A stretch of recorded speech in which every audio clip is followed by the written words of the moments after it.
Hello everyone, hope you're doing well. Today I thought we would do a video talking about tech trees in general and how at least they're perceived when I see people chatting about them.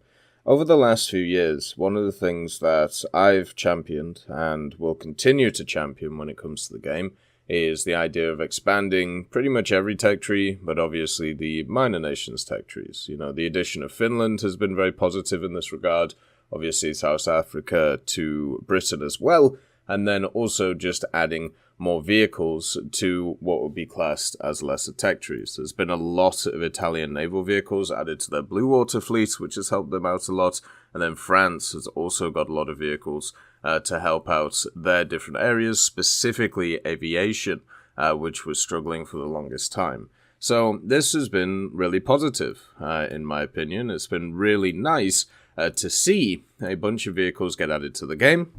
Therefore, lineups get stronger, therefore it's generally easier to play.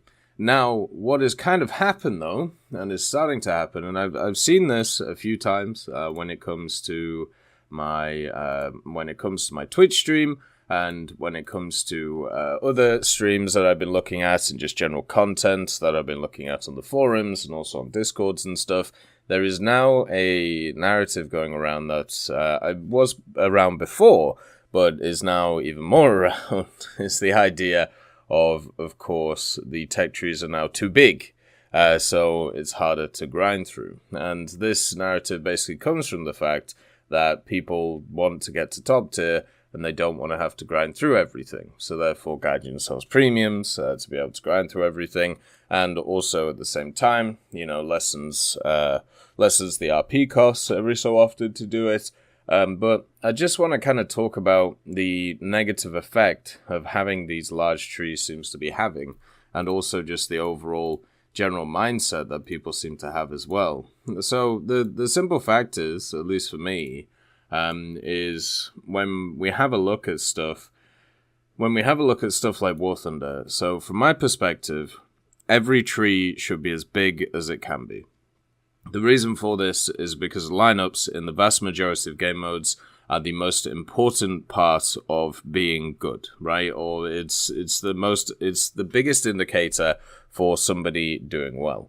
There are players who can solo carry with one vehicle, but even those players get bombed every once in a while, or they get rocketed, or they get artilleried, or they get caught out. A balanced lineup is one of the major factors of, I suppose, doing good in War Thunder. If I have a look at a lot of my win rates or a lot of the vehicles I feel comfortable in, it isn't just specifically those vehicles which I do well in, it is the vehicles around them as well. Obviously, this is different in a few game modes like Air Realistic, where you only have one vehicle, but in all of the ground modes, or let's just call them the combined modes, like ground and naval, what matters more is, of course, your lineups. They are massively important. So that's why I always champion the idea of having these areas of the tech tree just have a ton of different content in them. So therefore you can pick and choose, and you can make the best lineups or the funnest lineups depending on what you want to do. Now, the problem with doing that, though, is you increase the grind of the game.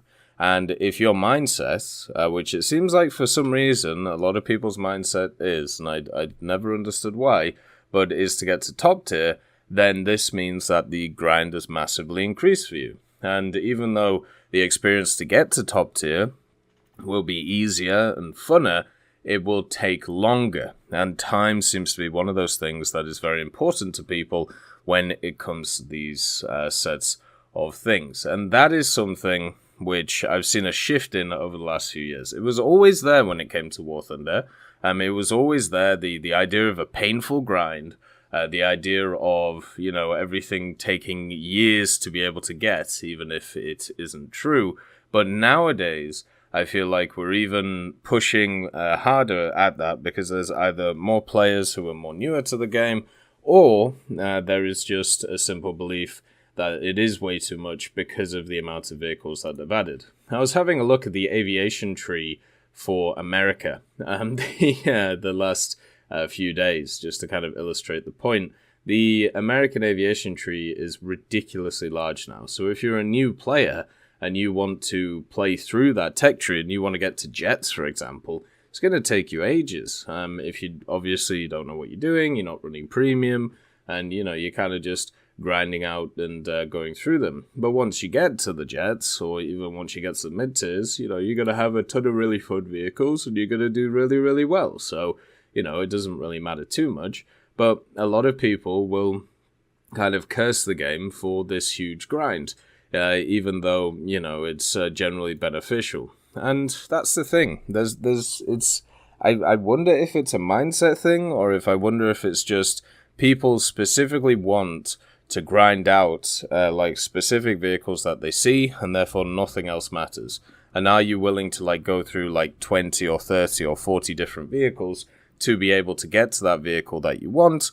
Or are you just going to kind of waff it off and just complain instead of the game for it? Like right now, there is more content in War Thunder that is accessible to more people than ever before. But is it the content that people want to actually play? And that seems to be the interesting thing. Because for my mindset, I'm good with it. I like it because there's a bunch of stuff for every nation. I don't mind playing all the different ranks. I play pretty much everything in War Thunder, right? So I kind of am guided by like dailies and also by generally new content nowadays because I've researched a lot of stuff already. But for new players who are going for like one specific thing, is this setup okay? And I'm sure a lot of them would say no. The question is, how do you change this though? I mean, you can folder everything if you want, but then you're still going to have the issues where like ranks are going to get in the way with the amount of vehicles that you can research. And the more you folder stuff, also the worse your lineups get when it comes to ground forces. Because people just won't research the vehicles that will be good in those lineups. So now you have the opposite effect where if you don't research the vehicles, you're going to do worse when it comes to those lineups, and then it's going to take you longer to grind. So there's this weird integral balance that goes between both of them, and it's just really, really confusing to think about. But I think the main thing at the end of the day is it comes down to the individual and what they want to go through. And that, I feel like, is one of the issues with War Thunder in general. Because this game appeals to so many different people and so many different mindsets going into it, there is always going to be constant conversations about, is this grind too much? Is it not enough? Is there way too much stuff on offer? Or is it okay because I only play, specific parts of the game? And that is why like the game conversations will never die and they'll be around for decades because of this difference in mindsets, which I don't really think is going to go anywhere. But as always, I hope you have a wonderful day, and I'll see you next time. I'd like to thank Forge, Siegebreak, Carrion Crow, Nicholas Richardson, Elove Goat, Pyman, Winter Scientist, Merciless Reaper, Orange Tail, Teddy, Daniel Stanton, Moxie, B. Young, and also Sem Arslan, Wilkski, Uncle Bean, Derek R., Bareen, Lafouche, and Samuel Slick for supporting the channel.